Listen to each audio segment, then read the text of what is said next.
Kelinglar, bugun men sizlarga va'da qilgandek kiberxavfsizlik yoki kriptovalyuta bo'yicha sizda agar ichki ishlar xodimlari yo boshqa bir organda taklifi bilan borganingizda qanday qilib oddiy harakatlar bilan javobgarlikka asos bo'luvchi harakatlarni sodir etmaslikni ochib o'rgatib beraman. Diqqat bilan e'tibor bering. Agar imkoniyati bo'ladigan bo'lsa, xotira knopkasini bosing yoki bo'lmasam oddiy ruchka daftar bilan eslab qolishga harakat qiladigan maslahatlarni olasizlar. Ko'p hollarda birinchi qilinadigan xato bu kiberxavfsizlikka kelib keting yoki hozirgi paytda O'zbekistonda rivojlangan bankda blokirovkasi orqali kartangiz blokka tushdi, siz o'zingiz harakat qilishni boshlaysiz. Ochishga, siz markaziy bankka borasiz. Bankka borasiz, kartamni ochib beringlar deb va natijada sizga taklif qilishadi. Aynan bu masalani bizga xat orqali kiberxavfsizlikdan ma'lumot berilgan, shunga asosan biz kartangizni bloklaganmiz deb tushuntirishadi va siz kiberxavfsizlikka borasiz. Mana shu yerda sizni birinchi xato kutadi. Sabab, sizni taklif qilishgan yo'q, siz o'zingiz telefon qilasiz, harakat qilasiz, sizni chaqirishlarini, siz bilan suhbatlashlarini xohlaysiz va oxir natijada erishasiz ham.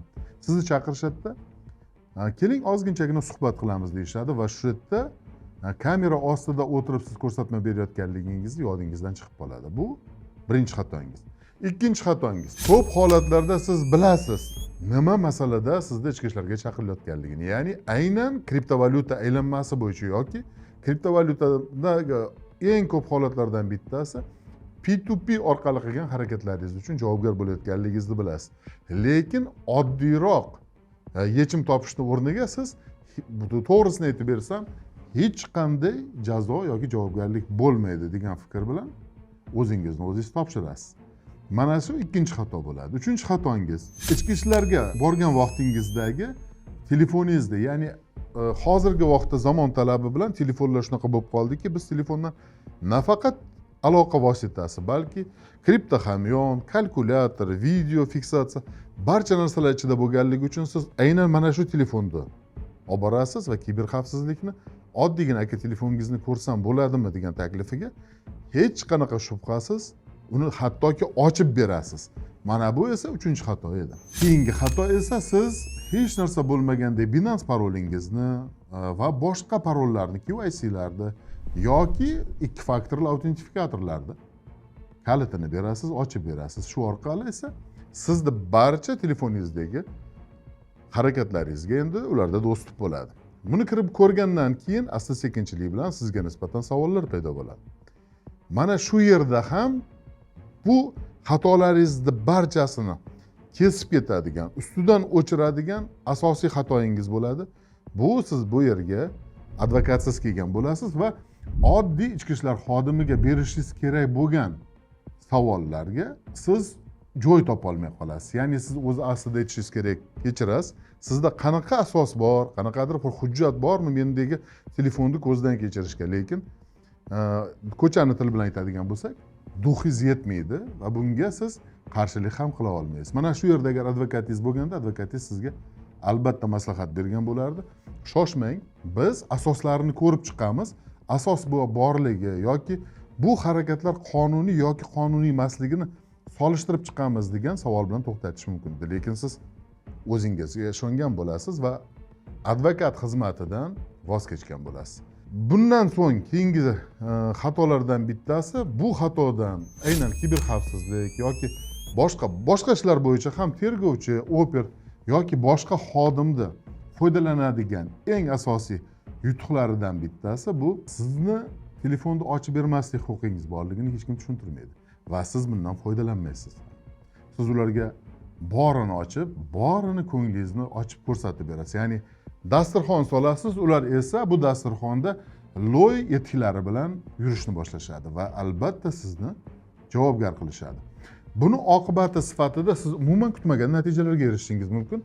Sabab mana ko'pchiligimiz hozirgi paytda Google yoki boshqa akkauntlar orqali yoki boshqa brauzerlar orqali biz internet sahifalarida surfing bilan shug'ullanamiz. Ma'lumot qidiramiz, rasmlarni tortib olamiz, o'zimizga qiziqtiradigan savol javoblarni olib boramiz. Lekin shu bir bilan misol uchun bironta sahifaga kirganingizda chetlarida bo'lgan bannerlar sizni to'g'rima-to'g'ri sizda telefoningizni keshida saqlanib qolayotganligini va bu xotirada qolayotganligini siz bilmaysiz. Mana bu esa endi очередной xato, ya'ni keyingi xato deb bemalol hisoblay olamiz. Sabab siz telefoningizni keshini aynan mutaxassis tomonidan ko'zdan kechirilayotganda siz umuman ko'rmagan, lekin sizni telefoningizda saqlanayotgan diniy materiallar kelib chiqishi mumkin. Porno ma'lumotlar kelib chiqishi mumkin, rasmlar, videolar, qisqalar. Musor sahifasida aynan shular turgan bo'ladi. Siz ularni hatto saqlanayotganligini ham bilmaysiz. Mana shu xatoyalar majmuidan keyin esa siz nimagadir meni javobgar qilishyapti. Aslida menda o'zim bordim-ku. Shunaqa qilsa bo'ladimi? Davlat menga nisbatan nohaqlik ishlatyapti. Bu to'g'rimi deb adolat talab qilishni boshlaysiz. Vaholanki sizni xavfsizligingiz haqida qayg'urishi lozim bo'lgan birinchi odam bu o'zingiz bo'lasiz. Lekin siz bu ishlarni amalga oshirmaysiz-ku. Endi mana sizlarga misollar bilan keltiraman. Yaqinda bo'lgan ikkita holatni tushuntirib beraman. Bittasida men viloyatini ismlarini o'z-o'zidan personallashtirish to'g'risidagi ma'lumotlarni xavfsizligi uchun ochiqlamayman, lekin bir kishi deb aytib o'tib ketamiz. Bizga murojaat qilishyapti, aytishyaptiki, menga nisbatan telefonimni olib qo'yishdi, menga nisbatan tushuntirish xatlarini yozdirib oldim deyishdi. Biz operativ, ya'ni o'zimizni xodimlar tomonidan, advokatlar tomonidan vaqtida yetib borish natijasida biz aynan kiberxavfsizlik xodimlari bilan suhbatlashish va ular aytayotgan operatsiyalar amalga oshirilgan yoki amalga oshirilmaganligi bo'yicha yordam bera oldik va buning natijasida esa biz uni qo'lidagi telefonni ham qaytarib oldik. O'zini esa javobgarlikdan saqlab qolish imkoniyatimiz bo'ldi. Va ikkinchi vaziyat, yaqinda bo'layotgan hodisalardan bittasi biz bilan telefonlashishyapti. Aytishyaptiki, menga nisbatan chaqirishdi, siz borsangiz bo'ladimi deyishdi. Biz albatta tushuntirishga harakat qildik, lekin men agar to'g'risini aytsam, hammasini aytib bersam, menga nisbatan nima javobgarlik bo'lishi mumkin? Aka, davlat meni qamashda yoki meni javobgar qilishda qanaqadir manfaati yo'q-ku degan fikr bilan vohadagi kiberxavfsizlik boshqarmalaridan biriga bordi. Va shundan so'ng u yerdan chiqqandan keyin hamma yo'qda to'g'ri aytganligini, uni telefonini olib qolishganligini aytishdi. Endi eng qizig'i shundan so'ng boshlandi. Ya'ni oradan 2 oy o'tgandan so'ng u telefon qilib hech qanaqa natija bo'lmayapti, hech kim meni chaqirmayapti. Nima bilan tugaydi dedim. Men bunga albatta yelka qisdik. Biz sizni ishingiz bilan shug'ullanmaganligimiz uchun biz bilmaymiz nima bilan tugallaganini. Va kunlardan birida telefon qilib buni yana boshqatdan tergovchi chaqirayotganligini bizga aytib berdi. Borgandan keyin jinoyat ishi уже tugallangan holatda, hamma yoqqa imzo qo'yilgan holatda sudga chiqarilayotganini ma'lum qilishdi. Shundan so'ng u yigit tushkunlikka tushib bizga aloqaga chiqmay qo'ydi. Oradan ozgincha vaqt o'tgandan keyin, ya'ni 1 oydan keyin xuddi shu nomerdan endi bizga onasi qo'ng'iroq qilyapti. O'g'lini 2 yilga qamab yuborishganligini, ya'ni uni aybi yo'qligini, o'zini pulini aylantirganligini kuyib pishib onangizga tushuntirib beryapti. Vaholanki buni boshlang'ich etapida uni ham saqlab qolish imkoniyati bor edi. Va yana bitta eng e'tiborlisi tarafi, kiberxavfsizlik ham davlatga ham sizni qamalishingiz yoki javobgar bo'lishingiz umuman qiziq emas. Siz agar o'zingizni haqligingizni isbotlab bersangiz, marhamat, ko'cha eshik ochiq, siz bemalol chiqib keta olasiz. Lekin odatda o'zbilarmonlik qilish, ya'ni yaxshilik bilan tugaydi degan ishonch bilan harakatlanish yaxshilikka olib kelmasligi mumkin. Xatolar nimasini majmuini davom ettirib yana bitta narsani aytishim kerak. Sizni eng kutadigan eng oddiy xatolardan bittasi empatiya xatosi. Ya'ni sizga tergovchi, oper yoki boshqa ichki ishlar xodimi tomonidan yaxshi melisa, yomon melisa o'yini o'ynaladi. Ya'ni birinchisida albatta bittasi kelib sizni qamatish to'g'risida ma'lumotlar aytadi, sizni qo'rqitadi. Ikkinchisi esa kelib qo'ygan, endi shuni qo'yib yuboryapti deb. Vaholanki bu o'yin ikkala odam ham bitta maqsadda sizni javobgar qilishda yoki jinoyatni ochishda harakat qilayotgan bo'ladi. Siz buni hatto bilmaysiz. Yomonidan qochib borini yaxshisiga aytib berasiz. Lekin farqi nima edi?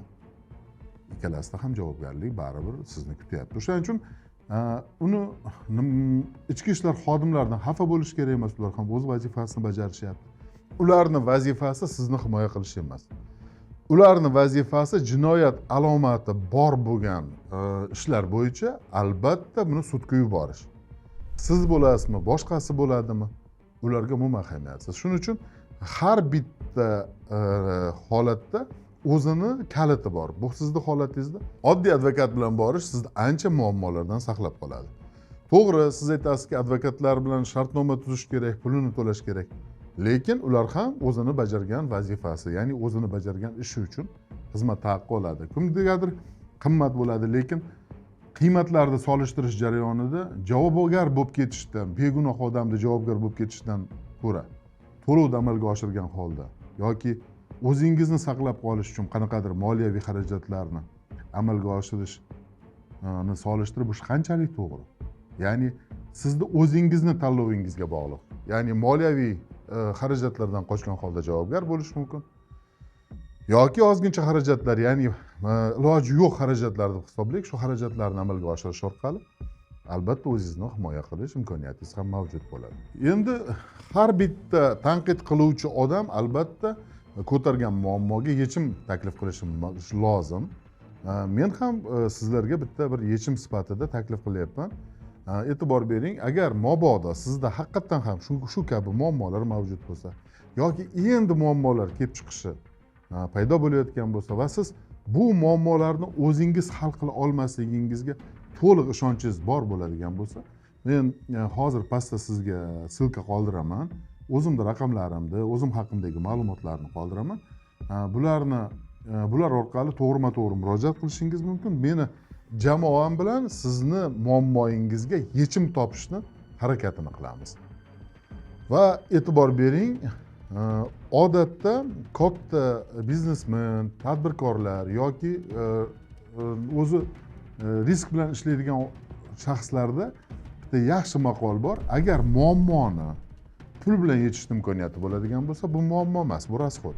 Yechilmaydigan muammolar bor. Bu o'lim, sog'liq bilan bog'liq va umuman qaytarishni imkoniyati bo'lmaydigan holatlar bo'lsa, bu muammo. Tanlov o'zingizdan. Albatta, sizlarni o'zlaring saqlash va o'zingizni asrash mexanizmiga quloq solish va uni ishlatishni tavsiya qilaman. Hurmat bilan, Xondan Tajibov.